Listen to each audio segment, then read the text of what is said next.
마태복음 24장 14절 말씀 한 절이기 때문에 제가 두 번 봉독하겠습니다. 이 천국 복음이 모든 민족에게 증언되기 위하여 온 세상에 전파되리니 그제야 끝이 오리라. 이 천국 복음이 모든 민족에게 증언되기 위하여 온 세상에 전파되리니 그제야 끝이 오리라. 이상민 목사님 나오셔서 그제야 끝이 오리라는 말씀 전하실 때 우리가 늘 알고 있는 천국 복음을 말씀을 통해서 누리시고, 오늘 선포되는 이 말씀이 값싼 은혜가 아니고 우리 여러분 모두가 믿음의 실체를 경험할 수 있는 귀한 시간 되시기를 소망합니다.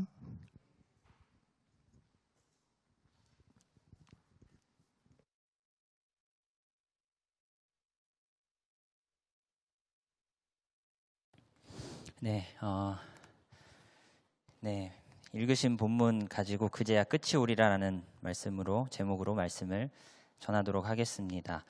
여기서 말하는 끝은 어떤 끝을 말하는 것일까요?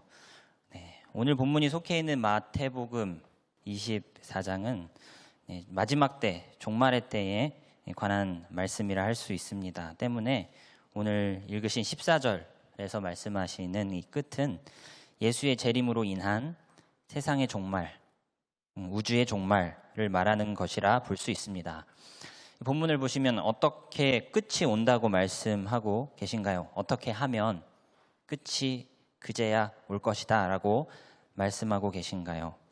이 천국 복음이 모든 민족에게 온 세상에 전파되면 그제야 끝이 온다 라고 말씀하십니다. 그러니까 우리는 하나님의 나라의 완성을 위해서, 새하늘과 새 땅의 도래를 위해서 모든 민족에게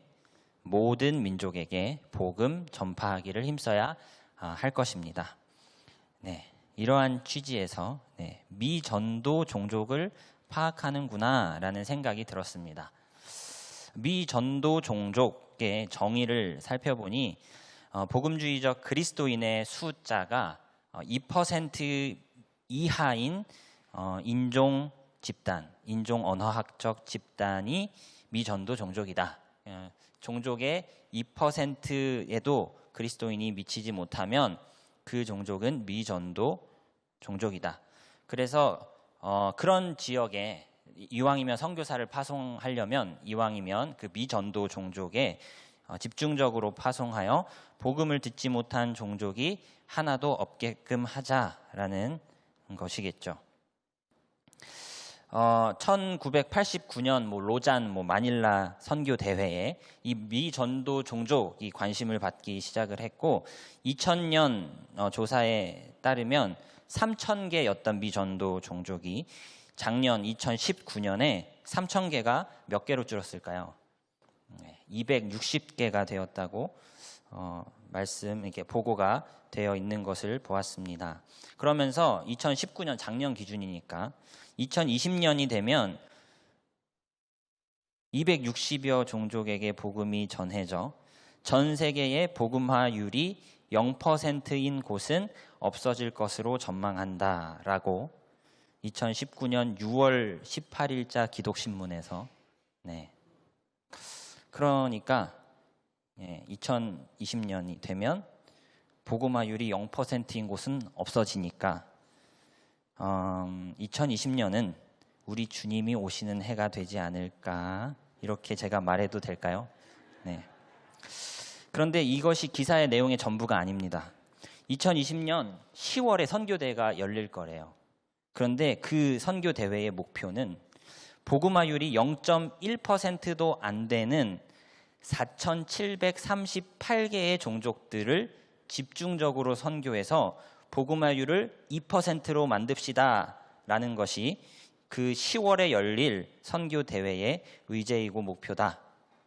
그러니까 이 세상에 복음화율이 0%인 지역은 없어졌다 할지라도 복음화율이 2%라는 수치에는 이르지 못하고 있으니까, 그러니까 미전도 종족은 여전히 남아있는 실정이니까 이것을 없애기 위해서 계속 선교를 협력해 가자라는 것이죠. 그럼 언제까지 선교를 해야 될까라는 생각이 얼핏 들었습니다.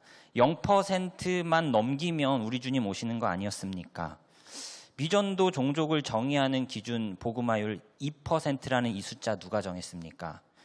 그냥 0%로 정하면 미전도 종족 빨리 없어지고 우리 주님 오시는 거 아닙니까?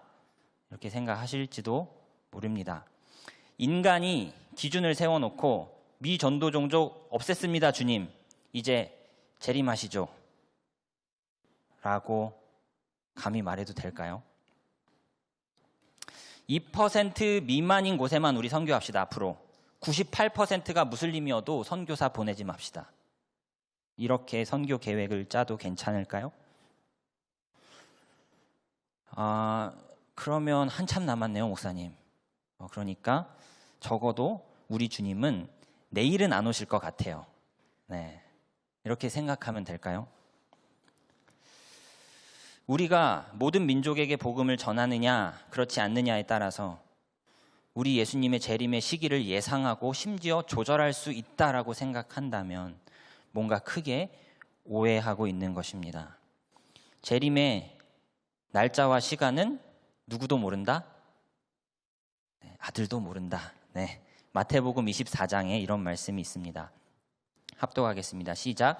그러나 그날과 그때는 오직 아버지만 아시느니라. 베드로 후서 3장 10절도 이런 말씀이 있습니다. 그러나 시작. 그러나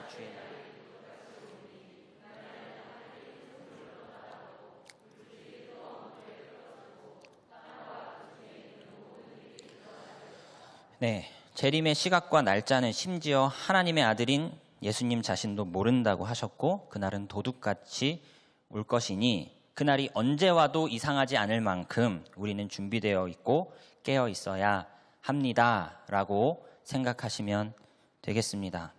미전도 종족을 정의하고 분류하고 선교를 포괄적이고 전략적으로 접근하는 자세는 좋은 것이지만 우리의 어떠한 열심이 예수님의 재림의 때를 조정할 수 있을 것이다라고 외람되게 생각해서는 안 된다는 것이죠. 여러분, 이런 말씀도 있습니다. 모든 종족에게 전하면 올 것이다라는 말씀도 있지만 마태복음 10장 23절에 이런 말씀도 있습니다. 한번 합독해 보겠습니다. 마태복음 10장 23절 제가 읽겠습니다. 이 동네에서 너희를 박해하거든 저 동네로 피하라. 내가 진실로 너희에게 이르노니 이스라엘의 모든 동네를 다 다니지 못하여 인자가 오리라. 모든 지역을 다 다니기 전에 인자가 온다 안 온다? 온다. 이런 말씀도 하셨다는 것이죠. 당시에 이 말씀을 들었던 제자들은 예수님의 재림이 자기들의 시대에 자기들의 세대에 곧 일어날 것이다 라고 자연스럽게 기대했을 것 같습니다. 그러나 주님은 약 2000년이 지난 지금도 오지 않고 계십니다. 왜? 곧 오실 것처럼 말씀하셨으면서 아직까지 오지 않고 계신 것일까요? 예수님이 거짓말을 했다라고 해석하기보다 그보다 훨씬 더 괘씸하게 해석하는 사람도 있어요. 예수님은 실수했다. 곧 오실 줄 착각했다. 예수님 잘못 알았다. 그러나 우리는 예수님의 재림에 관하여서 예수님 본인이 아주 다양하게 말씀하셨다라는 것을 기억할 필요가 있습니다. 곧 오시겠다고 말씀하시기도 하셨고 좀 걸릴 거다라고도 말씀하셨고 나는 아예 모른다라고도 세 종류로 말씀하셨다는 것이죠. 어떠한 말씀들이 그런 말씀들인지 구체적으로 생각을 살펴보는 것으로 하겠습니다. 마가복음 9장 1절 우리 합독해 보겠습니다. 시작. 또 그들에게 이르시되 내가 진실로 너희에게 이르노니 여기 서 있는 사람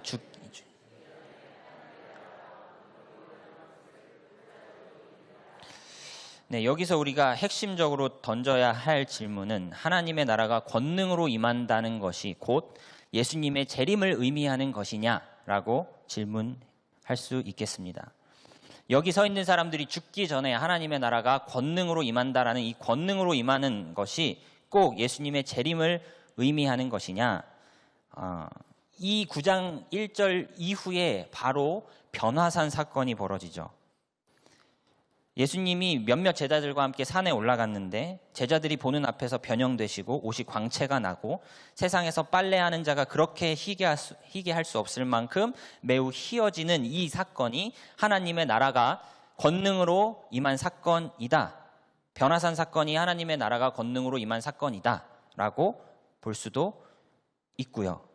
넓은 문맥에서는 하나님의 나라가 임하기 위해서는 필수적으로 죄의 문제가 이 땅에서의 해결돼야 되는데 예수께서는 죄의 문제를 어떤 방식으로 해결하셨죠? 십자가와 부활로 해결하셨습니다. 그러니 하나님의 나라가 결정적으로 임하도록 하는 사건은 십자가와 부활 사건이며 너희 중에는 이 십자가와 부활 사건을 목격할 자도 있을 것이다 라는 해석도 가능하다라는 것이죠. 예수님은 임박한 재림을 말씀하시지만 아직 안 오시는데 어쨌든 또 임박한 재림을 말씀하는 구절이 두 구절이 더 있습니다. 우리 마가복음 13장 30절 함께 읽겠습니다. 시작. 내가 진실로 너희에게 말하노니 이 세대가 지나가기 전에 이 일이 다 일어나리라. 여기서 이 일이란 문맥적으로 봤을 때 인자의 재림, 예수의 재림이 맞습니다. 근데 여기서 우리가 질문할 수 있는 것은 이 세대라고 했을 때 이 세대의 정의를 예수님은 다르게 갖고 계십니까? 라고 물을 수 있다라는 것이죠. 우리는 일반적으로 세대라고 생각하면은 몇 세에서 몇 세까지 어쩌면 이 시간의 양적인 개념으로 생각을 하지만 예수님은 이 세대라는 표현을 사용하실 때마다 앞에 형용사를 붙이기를 이 악하고 음란한 세대라고 하면서 이 세대를 단순히 시간의 양적 개념으로 이해하셨다기보다는 질적인 개념으로 악하고 음란한 이 세대가 지나가기 전에 인자가 재림한다라고 했을 때는 우리는 이런 식의 해석도 가능한 거죠. 악하고 음란한 세대가 꼭 그 세대뿐이겠느냐? 이 세대도 장난 아닌데. 여러분, 이런 해석들은 다소 억지스럽다 생각하실지도 모르겠습니다. 그러나 무엇보다 이 세대는 마지막 세대가 맞습니다. 어떤 의미에서 마지막 세대냐 하면 구원사적으로 마지막 세대입니다. 여러분, 히브리서 1장 1, 2절에 이런 말씀이 있습니다. 함께 합독하겠습니다. 옛적에 시작. 옛적에 선지자들을 통하여 여러 부분과 여러 모양으로 우리 조상들에게 말씀하신 하나님이 2절 이 모든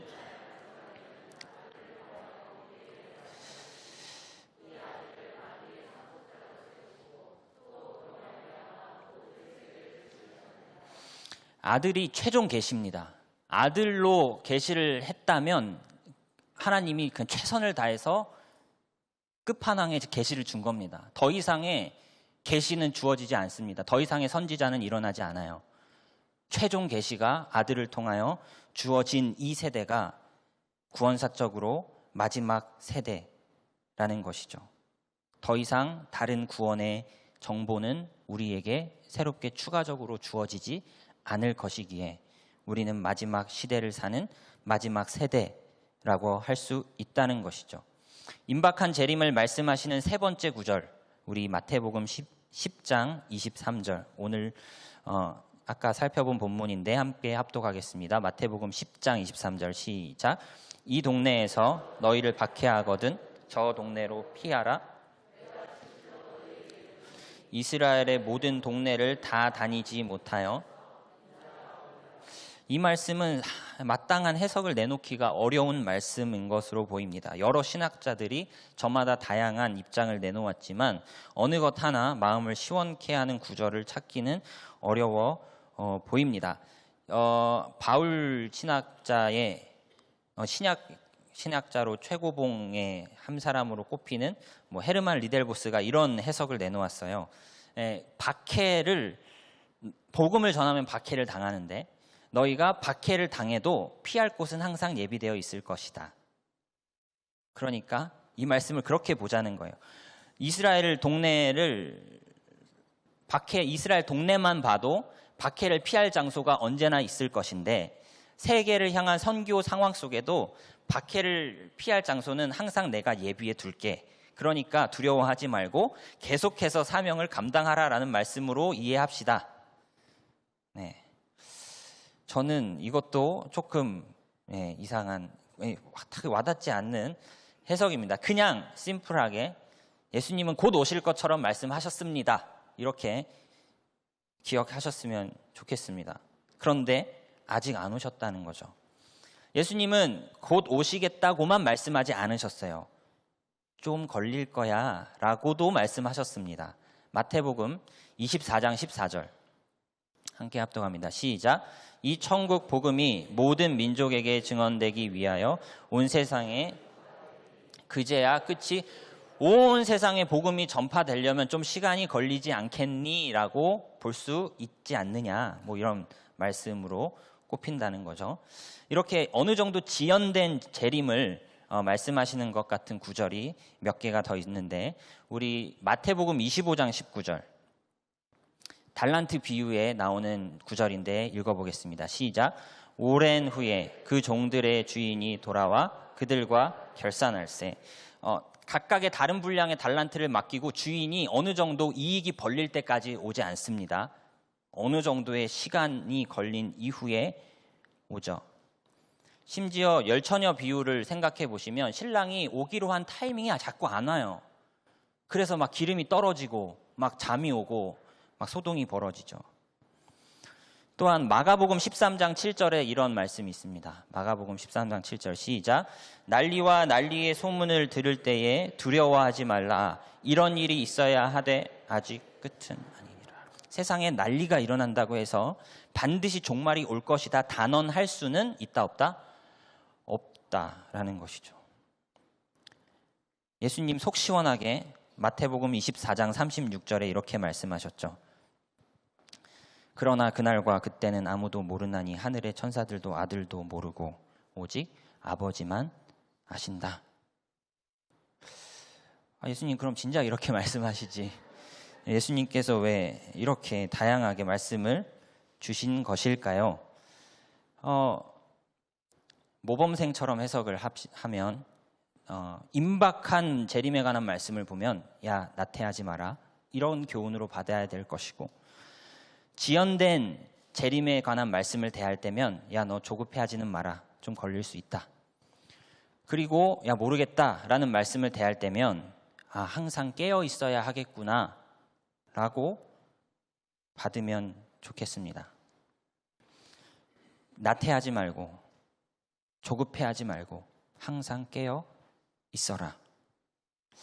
깨어 있어라 라는 것은 어떤 것을 의미하는 것일까요?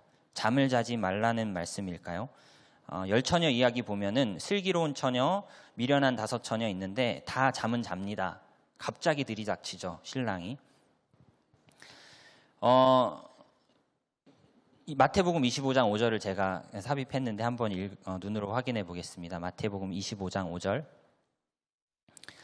신랑이 더디 오므로 다 졸며 잘세. 네, 다 칭찬 결국 슬기로운 5처녀도 잠은 자는데 이 깨어 있으라는 말씀을 조금 다른 말씀으로 교훈을 좀 찾아보자면 둔한 상태로 있지 말아라 라는 말씀으로 좀 이해할 수도 있겠다는 생각이 듭니다. 누가복음 21장 34절에 이런 말씀이 있는데 합독하겠습니다. 시작. 너희는 스스로 조심하라. 그렇지 않으면 방탕함과 술 취함과 생활의 염려로 마음이 둔하여지고 뜻밖의 그날이 덕과 같이 너희에게 임하리. 마음이 둔하여지지 말아라. 생활의 염려로도 마음이 둔하여진다. 조심해라. 그날이 덕과 같이 임한다. 깨어 있어라. 생활의 염려로 무엇을 먹을까 마실까 어떻게 살아야 할까 마음이 둔하여지지 말고 먼저 하나님의 나라와 그 의를 추구하는 삶을 살아라. 그것이 깨어있는 삶이다라고 해석할 수도 있겠다라는 것입니다. 나태하지 말고 조급해하지 말고 항상 깨어 있어라. 항상 준비하고 최선을 다해라. 복음은 우리에게 참 많은 것을 요구합니다. 여러분 복음을 알면 예수를 알면 삶의 목표를 바꾸라고 말하고 삶의 방향을 바꾸라고 말하고 삶의 방식을 바꾸라고 말합니다. 때문에 복음을 받아들인다는 것은 진지하게 생각해 보면 결코 쉬운 일이 아니죠. 일순간 믿음으로 반응할 수 있지만 복음대로 사는 삶은 결코 쉽지 않고 우리의 자아의 욕망과 끊임없이 부딪히는 길이 복음을 살아내는 길이죠. 그래서 대부분의 사람들이 복음을 제대로 듣지 않고 거부하는 것은, 반감을 일으키는 것은 어쩌면 당연한 일일 수도 있겠다는 생각이 듭니다. 사도행전 16장에 바울과 실라가 점치는 귀신 들린 여종 하나에게서 귀신을 내쫓자 그 여종에게 점 보는 능력, 미래를 예언해주는 능력이 떠나버립니다. 그래서 그 여종으로 수입을 벌어들였던 여러 주인들이 바울과 실라를 고발하죠. 어떤 내용으로 고발하는가? 우리 사도행전 16장 19절에서 21절 우리 3절 연속해서 읽겠습니다. 여종의 시작. 여종의 주인들은 자기 수익의 소망이 끊어진 것을 보고 바울과 실라를 붙잡아 장터로 관리들에게 끌어갔다가 상관들 앞에 데리고 가서 말하되, 이 사람들이 유대인인데 우리 성을 심히 요란하게 하여 로마 사람인 우리가 받지도 못하고 행하지도 못할 풍속을 전한다 하거늘. 이 사람이 우리의 수익줄을 끊었습니다. 단순히 이렇게 말하지 않습니다. 고발의 내용을 가만히 들여다보면 얘네가 유대인임에도 불구하고 로마의 성을 심히 요란하게 만드는 녀석들입니다. 우리가 받지도 못하고 행하지도 못할 풍속을 전합니다 라고 고발하는 것이죠. 이게 복음 전도가 굉장한 사회적으로 큰 문제를 유발시키고 있습니다라고 신고하고 있는 것입니다. 이처럼 복음은 우리에게 새로운 삶의 방식을 요구하고, 복음은 우리의 삶에 뿌리 깊게 내린 우상의 실체를 보게 하고, 그 우상의 실체를 끊어버리라. 기존에 누리던 유익의 루트를 끊어버리라. 복음에 우리 안에 들어오면 마음의 우상을 직면하게 만들고 라이프 스타일 자체를 아예 바꿔버리라고 도전합니다. 그렇게 더 이상 살지 말아라. 새로운 라이프 스타일로, 새로운 삶의 풍속으로 너의 삶을 디자인하고 이 사회를 디자인해라.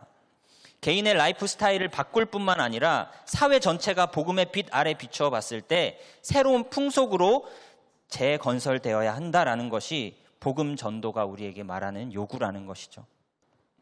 복음은 단순히 예수 믿으면 천국 갑니다 라는 내용만 갖고 있지 않습니다. 복음은 험한 세상 속에서 내 개인의 신앙, 내 가족의 신앙 잘 지켜서 우리는 어쨌든 천국 가자 하는 것이 복음의 내용이 아닙니다. 복음은 세상을 변화시킬 하나님의 놀라운 능력입니다. 하나님은 인간을 하나님의 형상으로 창조하사 생육하고 번성하여 땅을 정복하고 충만하고 다스리라 말씀하시면서 이 하나님의 형상을, 온전한 하나님의 형상을 가진 인간이 이 세상에 번성하면 번성할수록 이 모든 피조 세계가 하나님께 영광을 돌릴 것이다 라는 것이 하나님이 계획하신 그림이었죠. 그렇지만 아담이 범죄함으로 말미암아 우리는 하나님의 형상을 크게 훼손시키고 말았고, 우리가 번져가면 번져갈수록 이 땅에는 하나님께 영광을 돌리는 일이 가득하기는커녕 오히려 하나님의 영광을 가리는 일들이, 오히려 인간이 번성하면 번성할수록 하나님께 영광을 돌리는 일이 아니라 오히려 죄악이 관영한 상태가 되어버리고 있는 이 실정에 하나님이 내놓은 창조 세계를 회복할 대안이 바로 예수 그리스도의 십자가며 복음이라는 것이죠.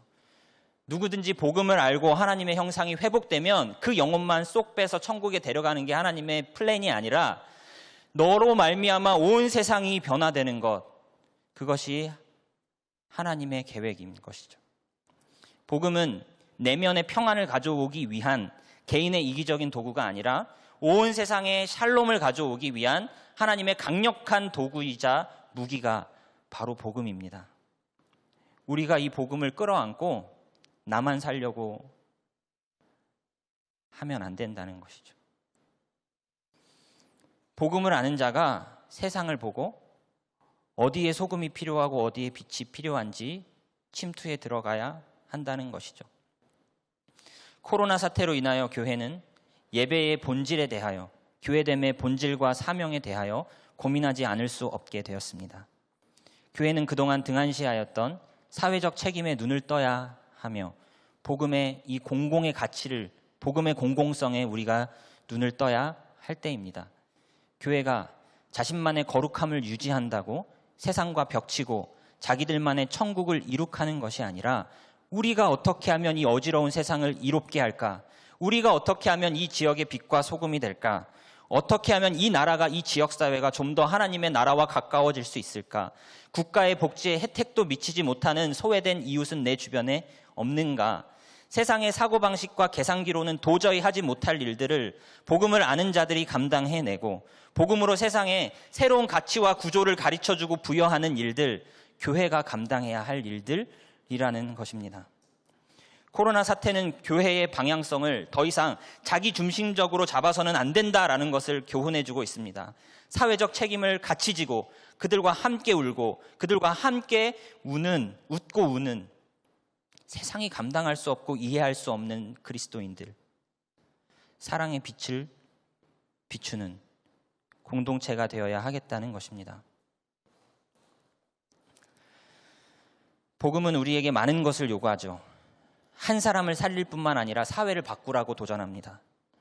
그로 인해 파생되는 다양한 고난과 직면하는 것을 두려워하지 말라라고 말씀하시고, 복음을 전하는 것이 결코 단순하고 만만하지 않은 일이라는 것을 우리는 알면서도 우리는 복음 전하는 일을 쉴 수 없습니다.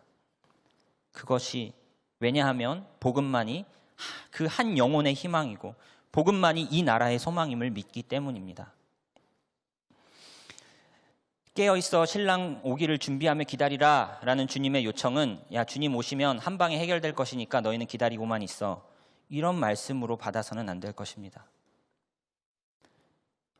주님을 기다리는 사람, 여러분 어떤 사람이 주님을 기다리는 사람이겠습니까? 가만히 이기적인 욕망만 채우고 있는 사람이 주님을 기다릴까요? 복음 전파하는 일에 일선에 선 사람들 주님 기다릴 겁니다.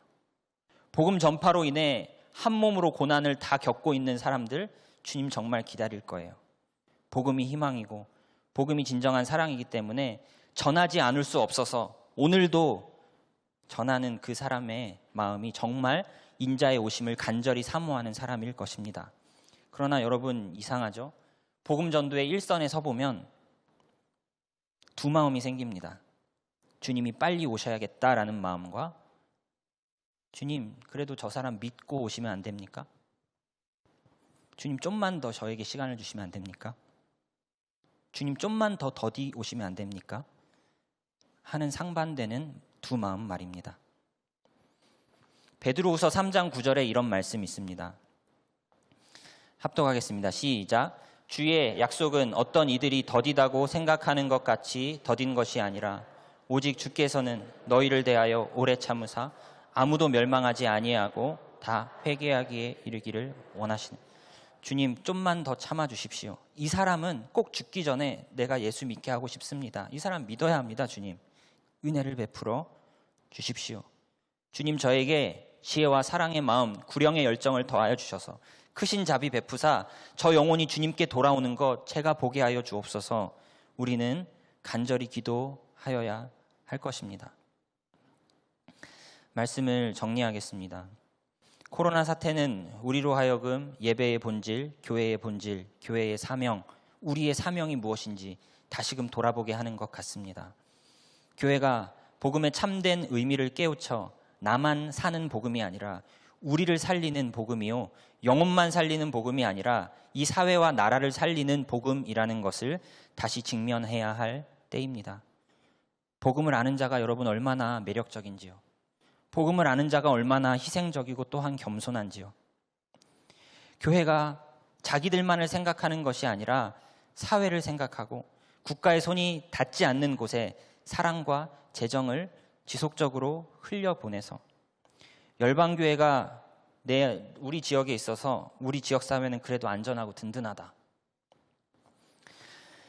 대외적인 지지를 얻으려는데 목적을 두지 않아도 됩니다. 여러분 할 수 있는 만큼 객과 고아와 과부와 나그네에게 잃어버린 양 그 한 마리에게만 다가가도 주님 기뻐하십니다. 작은 자에게 한 것이 곧 나에게 한 것이다. 주님은 그렇게 생각하십니다. 우리의 힘이 부족하죠. 가진 것 부족하죠. 생활의 염려 때문에 마음이 눌리죠. 수동적인 자세로 이 땅을 살아가는 것이 아니라 나태하지 말고 신랑 오시기를 기다리며 최선을 다해 기름을 준비하고 주님을 사모하며 주님을 위해 사는 것입니다. 여러분, 신랑은 기가 막힌 타이밍에 올 거예요. 준비된 자, 준비하지 않은 자를 정확히 구분하는 타이밍에 옵니다. 신랑이 올 수 있는 세 가지 가능성이 있어요. 10명 처녀의 기름이 다 남았을 때 신랑 올 수 있었습니다.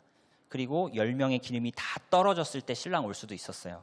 그렇지만 비유에서는 기가 막히게 준비된 자와 준비되지 않은 자를 구분하는 시점에 우리 주님 오시겠다 말씀하신다는 거죠. 최선을 다하는 겁니다. 마지막 우리 마태복음 24장 21절 22절 우리 함께 합독하겠습니다. 시작. 이는 그때에 큰 환란이 있겠음이라. 창세로부터 지금까지 이런 환란이 없었고 후에도 없으리라. 그 날들을 감하지 아니하면 모든 육체가 구원을 얻지 못할 것이나 그러나 택하신 자들을 위하여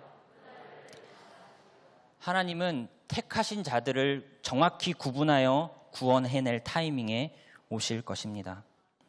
주님의 사명은 높고 우리가 가진 것은 적어서 온전히 끝까지 주님의 뜻 감당할 자신 없지만 주님은 택하신 자들을 반드시 지키실 터이니 우리의 먹고 마시는 것 염려하지 말고 나의 일상에서 일생까지 오직 주님의 영광을 위하여 살아가시는 저와 성도님들의 복된 삶 다 되시기를 주님의 이름으로 축원드립니다.